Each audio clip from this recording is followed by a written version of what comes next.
Hello, everyone. I am so excited to be here today so we can talk about love. My guest tonight is dear to my heart.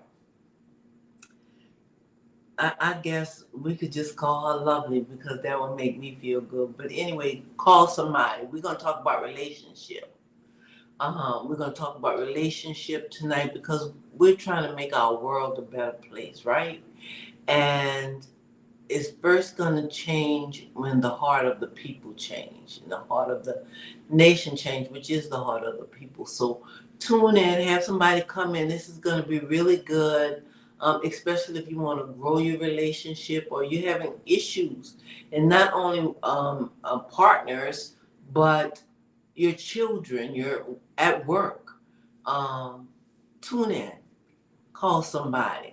We'll be right back. And don't forget to like and share. And of course, if you're not subscribe today. Thank you very much.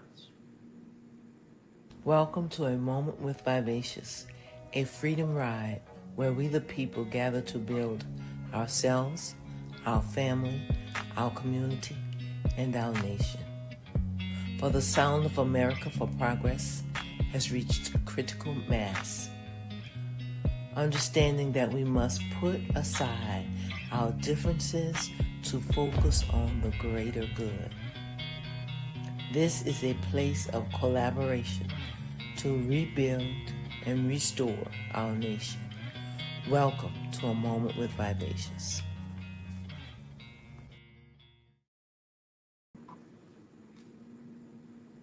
Hello, and good evening, Jazzy. How are you? Good evening. I'm good. Vivacious, how are you? I am wonderful. Well, Thank you give for us a having little me. jazzy introduction. Well, my name is Jazzy. I am in the state of Georgia. Born and raised in Miami, Florida. I am a nurse, a mom, a wife. I'm an artist, makeup artist, and I'm also now a book author. So I've worn a lot of hats throughout the years, and it came down to me, not chasing the titles anymore and me learning how to love myself. So guess we'll get into that tonight. Well, I'm gonna tell you how Jazzy and I got really introduced into the realization of true love. She was my charge nurse. I can tell a story, Jazz. One night, and good evening, Nola Reeds. And this girl knew how to get to the bottom of your nerves. And I walked up on her doing something really so unfair. And I told her about herself. I don't know why you did that, blah, blah, blah, blah, blah. So she came in the room with everybody, the third nurse. She came in the room with everybody, and she started telling me out, Lord, I should be ashamed to say this, but y'all know I've never not been real. I cursed that girl out so bad, other people's feelings were hurt. Jazzy took me on the side. That wasn't even the night with the computer, okay? And really had a talk with me about controlling my emotions and my feelings, and that really had nothing to do with your feelings. So why did you get, like she really had a talk about this. Now the other nurse and I really very good friends. We fell out a little while behind that, but that was the first time I started listening to you Mhm. about relationship, and my feelings are controlled by me. Talk to us a little bit about our feelings and our emotions and loving ourselves. I know that might take a little while, but we're gonna listen. Just give it to us. Well, I had to learn the hard way myself that those that can anger you like that, they can control you. Um, I worked really, really hard to get to the place where I'm at now. Um, I had a baby at the age of 14 years old. So I had to work really hard to become a RN. I had to work a little harder than, most of my peers. to, become a homeowner, to just be successful. And I lost my temper and I almost lost everything I had worked so hard for. Had a nice pool house, had the, had the money, had the degree, and was chasing all these titles and almost lost everything because I let somebody trick me out of my cool. So I'm really, really big on that now. And in the workplace, like I'm known for just keeping a cool head, even during emergencies. Mhm. Even when patients are like cussing me out and stuff like that. Yeah, like Jess, you always so cool. Like how you keep cool, like even in emergencies, like you gonna do your thing, you gonna get in there, but you so cool and laid back all the time. But that's the reason why. I wasn't always this way. I was a little hot headed, but I had to learn how to just control myself and control my emotions because it's the quickest way when you can let somebody take you out of character like that, it's the quickest way to lose a job, trick you out of your getting your money. It's the quickest way to take you from your kids. You end up in jail, which happened to me. End up in jail, and even some people even end up dead behind it. You could get tricked out of your kids' life because you couldn't control your emotions. And I know sometimes we don't want to seem soft. We don't want to seem like we're scared. Baby, I ain't scared, but I gotta be here for my kids. I gotta be, I want to stick around for my kids. I don't want to lose everything I done worked hard for. All these things God has blessed me with. I'm not trying to lose it. So that's where that comes from. And I'm really, really big on that, big on protecting my peace and big on just keeping a cool head. And I think my I don't even know the word to use it. I wish I could say people took me out of my character. But I had lived, and maybe you could talk a little bit about this for us. I had lived a very defensive life. Mhm. I felt like I was always defending myself. I was my own army. And I'm telling you, that night was the beginning of me realize working to build to change my character. Mhm. Because that was who I was, and everybody knew it, including me. You understand what I'm saying? So, like I said, I wish I could say that wasn't my character. But for those of us who just talk to us, because that just like you said, could destroy you. And that was one reason I was agency, because I know if I can go up, you could fire me, but I still have a job. I don't work for people Mhm. because I knew my character. Mhm. Yeah. I think that just goes back to just having that self control. It goes back to you having the self control and just not letting the enemy win. I think that a lot of times conversations can be had. You know what I'm saying? And I feel like sometimes we get offended, and a person may not have even meant it that way. You know what I'm saying? But because we have been through some things and we've seen some things and um we've been rubbed the wrong way before, sometimes when a person is approaching you in a certain I still do it to this day. But now I have learned to be able to have the tough conversations. Whether just rather than just going off, I know how to pull a person to the side and say, like, sis, what's up? Like, why you handling me like that? Like, I thought we was good.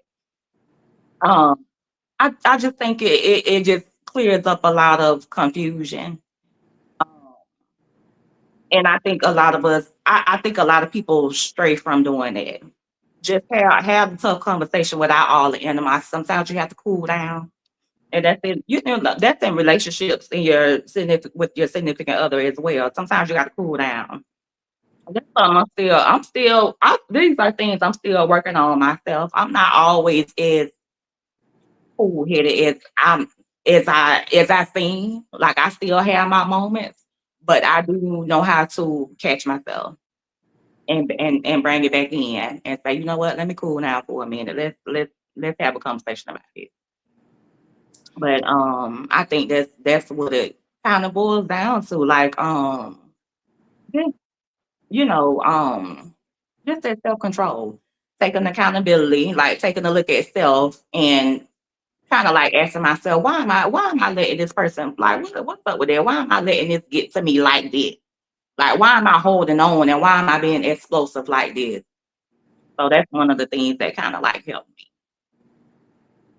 We want to welcome Dee Mosley. Thank you for being here with us, Dee. This is so great. I love me some Jazzy. Me too, Dee. So let's talk about,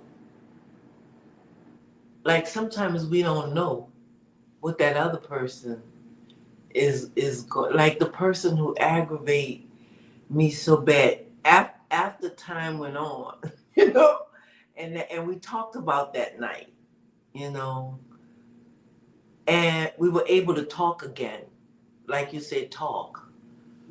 So we each talked about ourselves, but how, because you make it sound like easy right now. How do you deal with yourself and find the truth about you to be able to make over?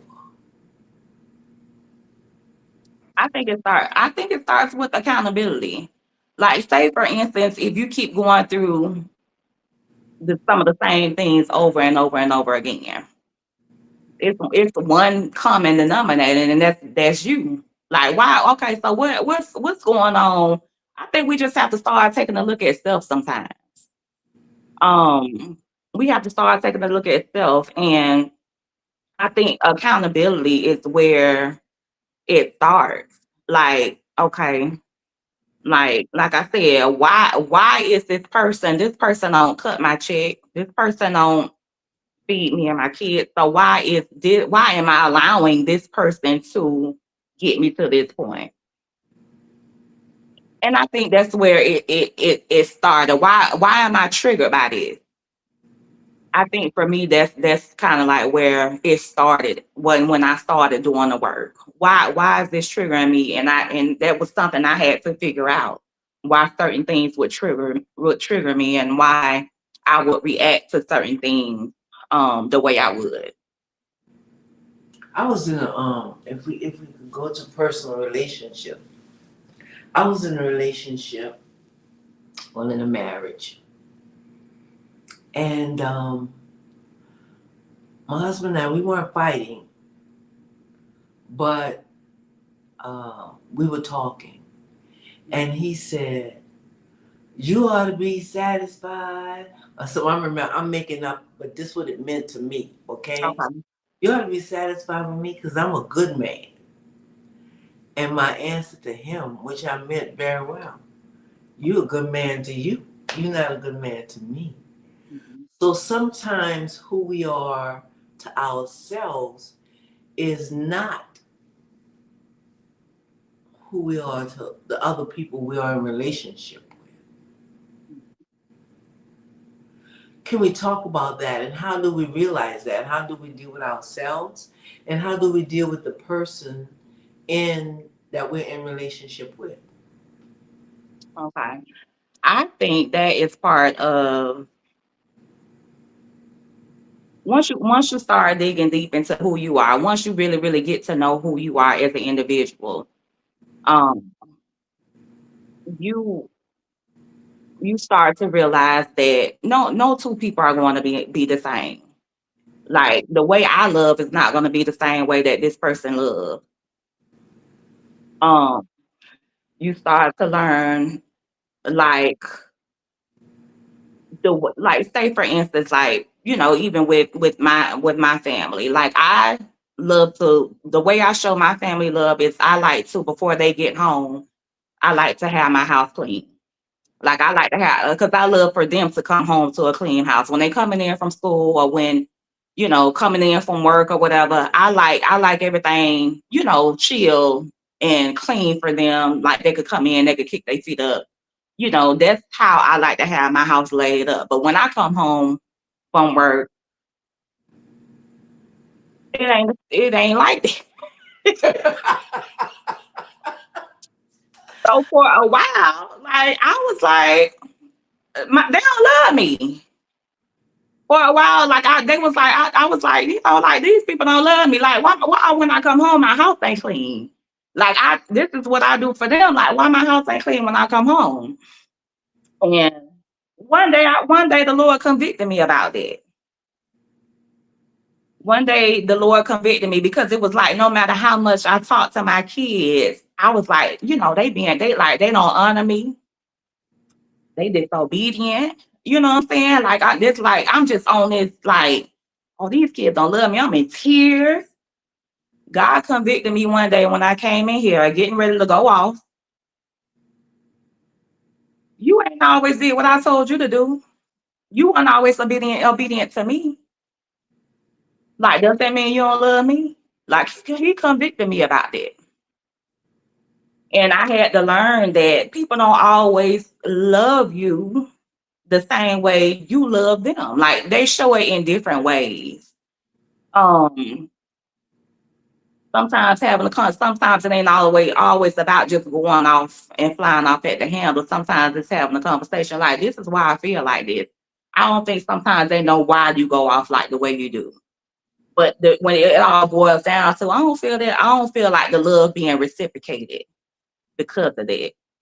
And I think when I started like calming down and talking to them and leading by the example where I just expressed my feelings like I had some sense rather than coming in here just going off.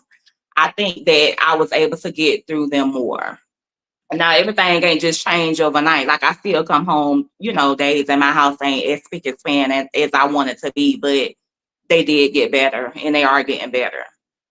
So I think, I think we got to stop comparing like how we love to the way the next person loves because everybody shows love different. Like we all, when you come across a new friend or a spouse, like they was raised different. They got different backgrounds and everything. Like how they was brought up in their household is completely different from how we may have been brought up in ours, and we should just show love differently. So good man, he probably is a good man. But what's his definition of good and what's your definition of good? They gotta come have that's why I think it's important. You gotta have those hard conversations. Like what you expect, like what you want. Like how you know what I'm saying? Like what are you expecting? Like what can I do to make sure you feel love? Nola Reed said these children don't think about stuff like that. They don't. Love and family, the way I came up and the way I grew up, it's totally different. And I think a lot of people, grandmothers, we have issues. We have really serious issues because the respect we gave, well, it might be our definition of respect, but respect we gave for our adults, our grandmothers and our parents. Today drives us crazy. We have whole conversations about, Lord, if I would ever thought about that and how we think our children raising our grandchildren. We have long talks about that. So how do we? It's a generational divide in love. Mhm. Yeah, I think the whole open dialogue and the discussing things. I don't think we were able to discuss a lot of things um with our parents and grandparents. Like I felt like a lot of times when we expressed ourselves, like it felt they um, felt disrespected in a lot of ways, and it was talking back sometimes. I think that's how, Talking back all the time. yeah, it was looked at as like talking back or being flip or what I'm saying, like that open dialogue and just having those hard conversations. Like I said, I think that's a generational thing. Like, and I think that's why a lot of people fear having those hard conversations, even in their relationships, their romantic relationships. Like a lot of people stray away from having the hard conversations because, like, are they gonna be mad with me? Because my mama, was mad. Like, are you gonna get that lashback? Are you gonna get that silent treatment? Are you gonna, be kind of like punished in some type of way because you expressing yourself? Like, I think it definitely, leaks over into our relationships and also the way we raise our kids. But that's where that generational curse breaking comes in. Like I ask my kids, like, I try to ask them what they feeling or how they feel about this, or, get their opinion on this or get their feedback, you know, like how you felt about this or what, I try to do that with my kids. Oh, Nola Reed says, I've learned you have to teach people how to love you. Every Absolutely. everyone's love language isn't the same. They think they're showing love, however, it may not be in the format you need. Right. I think that says two big things. Everybody's love language is not the same, and they may not be the format that you need. Secret PT says, "Good night, everyone. Sorry I'm late. We're having great conversation about love and loving one another with Jazzy Johnson." So, Jazzy, you want to say anything about what Nola had to say? I agree. I agree with Nola. You definitely have to teach people how to love you. And that goes back to having those conversations and just making sure your partner, your kids, even when you're in building friendships and things like that, um, setting boundaries. Sometimes someone you may see a red flag in someone, and to them it's not a red flag, but to you it's a red flag. And sometimes we're quick to cut somebody off, but sometimes they really don't know. Like they was raised a certain way, so to them this ain't no red flag. They didn't feel like they were disrespecting you, but I think that's where those hard conversations come in. Um, since I didn't like that, right? Or babe, I didn't like that, right? Or even when you communicating with your kids, I didn't like that, right? I would like for you to not do this, or I would like for you to do that. It's just about having a conversation. Just have the conversations. And I think a lot of people are not willing to do that. They won't even put in the effort a lot of times. Sometimes we just, sweep it under the rug or we cut people off. Barbara Dozier, we thank you for being here. Barbara said, so true. You have to teach people to love the way you want to be loved. But that opens another conversation. I want to save that one because I don't want to miss this one. I want to go back. So, you think the way we were raised and the way we raised our kids was a generational curse? I'm just asking because I heard you say we have to break the generational curse because you're right. You were not gonna sass mouth me. What did you say? I want to talk about that because this is a big issue between my generation and this generation. Mhm. You know, like, okay, I've learned to not be upset. You don't know how much you taught me about love, girl, about self control and emotions, I'll say. Mhm. Um, I just remove myself. Well, if that's the way you feel about it, well, I'm gonna remove. I can't take some of these smart mouths, all of this going yang, yang, yang, word for word. Like where you get that from. My generation and this generation, like, that is definitely a headbanger. Can we talk about that because I think that's a really big need. Yeah. Um, just like we said, we just couldn't have the conversations. It was considered as disrespectful.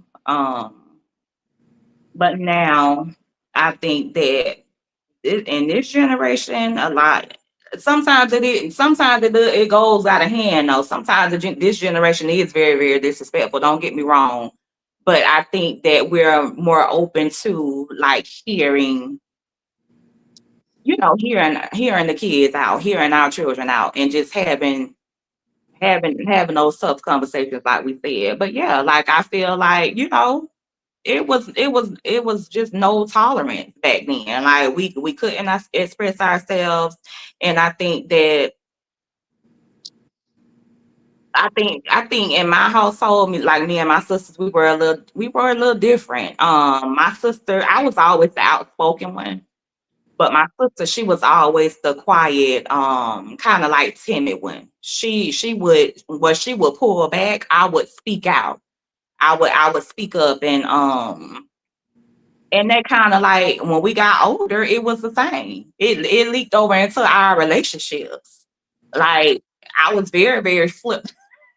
I was you know, I used to talk a lot of junk. I would speak up. I had to learn how to filter. I'm better now, but I had to learn how to put on the filter when it came to that too. Sometimes sometimes I would go overboard, but my sister was complete opposite. I think I was a little bit more rebellious, but but like I said, we both like, it was disrespectful. Like you couldn't really express yourself like that. You couldn't really speak up like that. It was disrespectful. Um, so to say, but So what do you think makes it better? I mean, how does it make it better? Having those conversations and allowing your child, is it allowing your child to respond in a conversation, or is it like if you scream and go clean up, you're gonna tell me why you can't do it right now? I Do think you it see it as the same or different? no, not. I think that's disrespectful. Telling me you can't do it right now because I don't agree with that. But having a conversation with mom, like I'm doing my homework right now. Can I do it? Can I do it? Giving them the space to come to you if they That's what I run into something where they can't move right then and there. I think that's kind of sort of what I mean, like that open dialogue, like giving them the room to speak up for themselves. You you understand what I'm saying? Yeah, I just wanted to make that so we can understand each other Mhm, because we have different generations here, mhm, and we can better understand because sometimes we just sit back and say they just let these children do anything, mhm, you, and so we're not relating, we're not relating, and um in some things across the generations. mhm. And then Greg Mack, hi Greg, we're glad you joined us. He said, "Good evening. Having patience is good for each other, also when you're communicating." I agree with that. Yeah, I agree with that. Having patience. Um, that's a big one. and that's one thing I haven't learned yet. Um, I describe myself as I'm a it is what it is kind of person. Mhm, It is what it is. If you're doing this craziness and it's preventing progress, I'm gonna tell you. Also, I want to say this because it's teaching us how to love it. Maybe areas that I failed in, so it'll help somebody else grow. Or think about it on both sides. I had a friend who was a very good friend. We had fallen out for years, so and I thank God that I allowed her back in my life again because as she came back in my life. I didn't hate her anymore. You know, I got past that, which was my healing.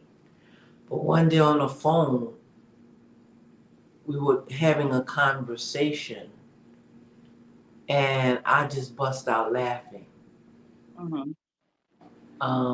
which was very different from me because she was telling me of a conversation she had had with somebody who who who obviously was not on my side.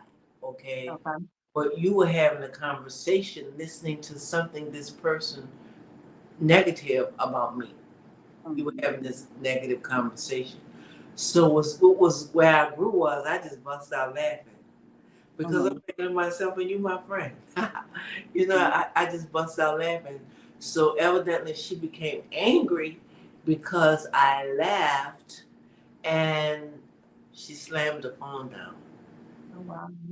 Needless to say, that was the last time. That was it for me. There was nothing to talk about for me. Okay. But tell me how both of us could have done it better. Okay. So she was mad and she slammed the phone down. After that, she didn't reach out. Reach out for Af- what? I wasn't answering the phone. What? What? Wait. I'm being real. You know me, Jack. Mhm. It is. I mean, it is what it is. Mhm. No. First of all, you can be that disrespectful that you sit with somebody Mhm. and speaking negative of me, and when I laughed, you thought so negative of me that you're gonna hang the phone in my face. Mhm. Is there anything more disrespectful? And I'm saying my feeling Mhm. than hanging a phone up in my face. If it would have been a like an old time phone that we used to have, it would have been a slam. You know what I'm saying? Because Mhm. you Mhm. know. But of course, we have phones that you get on. I know sometimes that really work on people's nerves because they want to slam it. And I'm sure at that moment she wanted to slam. Mhm. But no, I didn't. I didn't even listen to the messages. So y'all really didn't have a conversation. It was like she was explaining to you what was said about you, and you just pretty much just laughed and she got mad. Yeah, So what brought y'all back together? Because you eventually had to forgive her. our children, Okay. our children brought us back together. Her kids. I'm gonna be their auntie till the end of the world. Mhm. They love me so much, and you know how I am in taking care of who I love. So when I got the phone call from my daughter saying, "This is my mom's number, please call," I just prayed about it, and I thank God for that because it meant so much to the kids. I let my heart not be hardened, Okay. and I called back and started talking again. But you know, with So this, y'all never even re yeah, we did. revisited the that last conversation that y'all had. Oh no, no. Okay. Mhm. Well, good. So pretty much time. It just took some time for y'all both to. How long was it that y'all went without talking? Oh, that was years, more than 10 years. Sorry. But it's okay. It's good. I promise you. You know, I wouldn't dare say all that on. Mhm. It was good. But I really think I'm glad that we did come back. We Mhm. had a friendship brewing, um, going good. You know, Mhm. and everything. But after that, it was like no, it's not. It's really not changed. But I don't have the hard feelings. I didn't let it affect me like Mhm. I used to. Okay. So I think time kind of like fixed that. What you being able to soften your heart and everything. But I feel like with friendships, because I had a similar situation too, where a friend of mine, I felt like she was believing, she was listening to and just indulging in the tea when somebody was like kind of like bashing me. And I feel like Like I still love her, but I feel like just the season was up for us. Like, I do believe in letting friendships, like letting those seasons be up. It's not, and it don't have to be like no hard feelings or whatever. When I'm in town, I'll probably visit, probably sit down for lunch. But as far as like this, like I just don't see her like that anymore. But I don't have any hard feelings for her like that anymore. Like we're just not sisters, like every day on the phone. You know what I'm saying? It's just not like it was. I do believe in that. I do believe that, it's just, certain seasons, sometimes they're just up. Yeah. Going back to parents and children, um, Nola Reed said, I give my children the opportunity to tell me how they feel. It comes with creating a safe space for them to be comfortable opening up. I like that. I love that. Um, Not a lot of parents are. I think we're getting better now about that, about having those you know, those open talks and things like that, and being open to that, having our kids be able to express themselves. But a lot of parents are, yeah, a lot of parents struggle with it. I'm thinking that it just made me think that the world that we're living in, we have to, the children have to have an open space. They have to be able to come and say anything because anything and everything is happening to them. I was just reading some things like, oh my God, um, this is really happening to children. Mhm. So I think that a safe place is good. It's good for the children. But I'm really enjoying this conversation. I'm gonna go back um, to Barbara Dosha's statement that says that we have to teach people how to love us Mhm. and the way we want to be loved. Can we discuss that? Yeah. I think that starts with getting to actually know and love yourself first. Um, it's hard to it's hard to teach people how to love you when you have never, like for me, because I had a baby so early and got married so early and went straight into, you know, just straight into like living life. Like I never got me time. I knew who I was as a wife. I knew how to wife. I knew how to be mama, but I never got like a long time to just date me. And it's straight out of, I would say, middle school. Um, I instantly had to become an adult. Like I never had time to like identify like the things I really like wanted in life. I didn't get a chance to just love on me, just love on me as an individual. And I think because of that, um, I had not yet I didn't have any boundaries. I had not yet identified any core values, just like the things that I really just valued in life. All I knew was like get that degree and get that money and take care of my kids. Like that's all I knew. So when it came to like getting that money, there goes that chase. Like you start chasing love in the wrong places. Like you don't even know how to identify. Identify. You just know what you just chasing. You chasing something.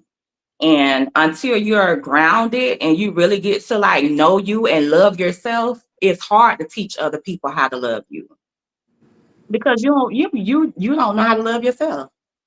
So you settle for, like you mentioned earlier, the man who say, I'm a good husband, I'm a good man. But you ain't no good man to me. Like, a lot of men feel like, and I want to do like the whole little red pill talk, like the 50-50, and we're not gonna do that. But Let's um let's because this is a big deal to me, and I think more people are stuck in this place than they even imagine or we even imagine. I remember when I was stuck there. And people say you just let people do anything. You know, and I did.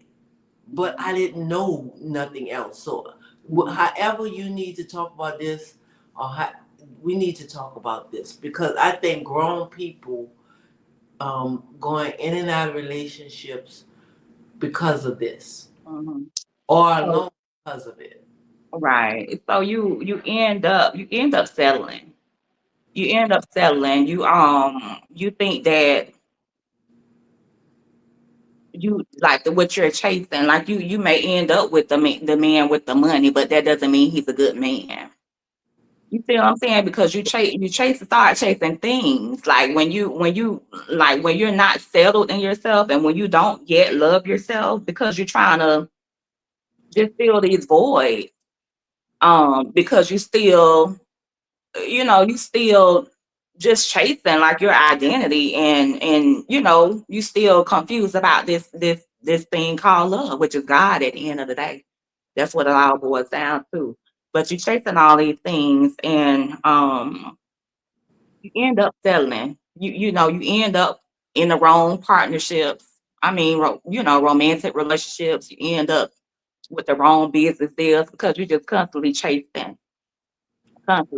You don't have nothing to compare these people to because like I said, you haven't yet identified your core value. Like now that I love myself and I've identified my core values and I have boundaries, like if this person crosses this boundary, or I know if this doesn't match up with my core values, or I know if, you know, fruit, like, you know what I'm saying? If they don't bear the fruit, the Holy Spirit, like if they don't have God bearing fruit, then it's not for me. You know what I'm saying? It's just not for me. If it don't line up with those things that I identify, if it goes against the love that I have for myself and goes against God, I know it's not for me. So I think it all goes back to you. Like that's where the accountability comes in. Like, have you yet identified like how to love you? Because if you haven't yet, you're not going to be able to teach anybody else how to love you. And let's talk about that other person Mhm. that you're trying to teach how to love you. Does this happen in the beginning of a relationship, or do you talk about that in the beginning, or once you get into the relationship? And what if in that person's response, what are the responses that we're looking for when we're trying to teach someone how to love us? I think it's interactions, and I think that when you are getting to know someone, you'll see it. Like it's really in their actions. Of course, like I said, have the hard conversations. Like I like to have the hard conversations right in the beginning of the relationship. Um, Let this person know, like if a boundary is, crossed, if a red flag does come up, we all come with red flags. Like I say, we all have different upbringings, different backgrounds. Everybody comes with red flags. Something that may trigger this person it may not trigger this person. It just depends, on people's, on their environments and how they grew up. But feel like I feel like you have those hard conversations in the beginning, and then you're looking for those fruit. Like, 'cause the person could really tell you anything. They could tell you anything, but you gonna see it. Like you gonna see it. And for a long time, like I said, I chased a lot of things. I chased a lot of titles, gained a lot of titles, and at the end of the day, none of it mattered. What mattered was the fruit. Like, okay, that those actions behind these things. So when I'm looking into like building a relationship with somebody, I'm looking at the fruit. I ain't worried about what you got. materialistically. Like, I'm not worried about that. Like, how are you gonna treat me like long term? Like, how are you moving when it comes to me? Um, because people, people they all talk. You got to see the way, see how they walk, pretty much. So let's talk. I don't want to run out of time without talking about your book. So let's talk about your book and what made you um, write it, and what do you want to accomplish in people's lives. Okay, so I wrote my book is called Love After War. And my book is it's pretty much it's what I just explained. It's about how like I just had these boys growing up. I had all these boys, toxic relationships, and I just was on this chase. I had a very I call it idolatrous spirit. Um, Looking for love in all the wrong places. So I chase things. I chase titles. I chase men. Like just settled for a lot of just drama and stuff, unnecessary drama and stuff. When all along God was just kept tapping me. God was tapping me on my shoulder the whole time, like, baby, I'm here. I'm here. I'm here. And this is about me chasing and accomplishing all these things and me almost losing it all. I had to hit rock bottom, and that's when God finally got my attention. So this book is pretty much about me and God's love story. How we just chase love in all the wrong places, and it all boils down to God. God is love. Like he's the source. He's that void that's missing in your heart that you keep chasing. So that's what this book is about. It's a little ratchet. It's a little ratchet, but it's very spiritual. And I think a lot of people were shocked at how spiritual the book was and like the overall message of it. But pretty much God don't play about his daughter. That's what the book is about. Well, I don't call it ratchet, but tell us the name again and how we get the book. It's called it, Love After it is War. what it is. We want when we talk about God, we want to paint this unbelievable picture, but he in the real too.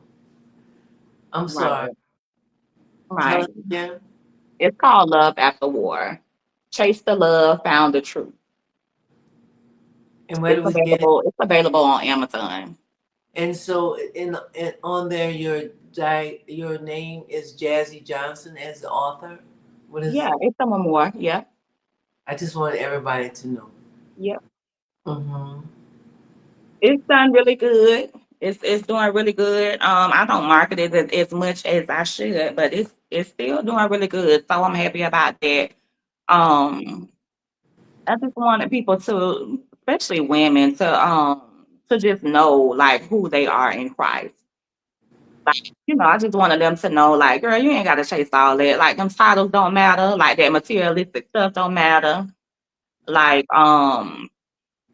also how when we have that idolatrous spirit, just how the enemy knows how to just put the right person in front of you that looks like everything you ever wanted, and they end up being your very worst enemy. They end up being the enemy, like they end up being the weapon that the enemy sent to destroy you.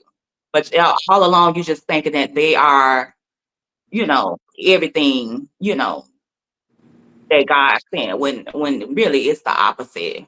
So that's why I talk about, having the fruit of the spirit, looking for that when you meet new people, and just loving yourself, having those core values, and actually building a real relationship with God. So that's what it's about. Just tell me one more thing. Mhm. I know you say when you wouldn't believe the people who I spoke to this week who said I'm at my rock. I'm just at my rock bottom. I don't know where to go from here. I'm losing it. So how, just a little bit if you can, how did you begin to grow that relationship with God? How did you come to know that he was real and to grow that relationship that brought you to be able to be in peace even though you felt like you were falling apart? Um, I had some praying women around me. First of all, D Mosley, I don't know if D Mosley's still on here, but D Mosley is one of them. I had some praying women around me, and also I just kept going. Like when you hit rock bottom, the only way to go is up. So I became very intentional. Like because for a minute I had even gotten into like that new age stuff where you manifesting um and I know some people into this, into all that stuff, but and I was into, burning sage and stuff like that. Some people say, to each his own, but I'm just saying it didn't work for me. None of it worked for me. The only thing that was able to change my life and to get me to just a peace of mind and into like a healing space was Jesus, was God. That was the only thing that had ever worked for me. And I was just once I realized that, I just became and I once I stopped running. Because in this book, you'll see like he had been trying to grab my attention from a very, very young age. God had been like tapping me on my shoulders from a very, very early age, but I kept running. I kept running. And once I set my butt down, once I hit rock bottom, I had no choice but to sit down. Once I hit rock bottom, I ain't have no choice. I ain't have no choice but to turn back to him and just let him guide me. Like I just became very intentional. I set that time aside to, like study my word. Um, anything that broke my peace, I had to let it go. Anything that I felt did not come from him, I had to put it to the side. And I just became very intentional and just focused on him. So that's how I built my relationship with him. And for a long time, like I thought I did have a relationship, but when now the relationship I have now, I'm like, girl, I really ain't.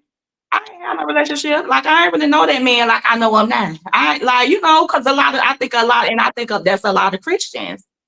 Like you think because you go to church every Sunday, like you got a close relationship with God. Nah, like now I know, like I could feel the Holy Spirit. Like, you know what I'm saying? It's just different now.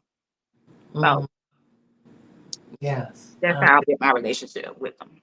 Lord, this has been such a blessing, and I think that it made us all think about ourselves, and even in relationships that we have, because we depend on the love of our families and the love from one another. It is we depend on that. We can't live independently of love because it is God, just like you said. Thank you so much for being here. But before you leave, you gotta leave us with that nugget, Jazz.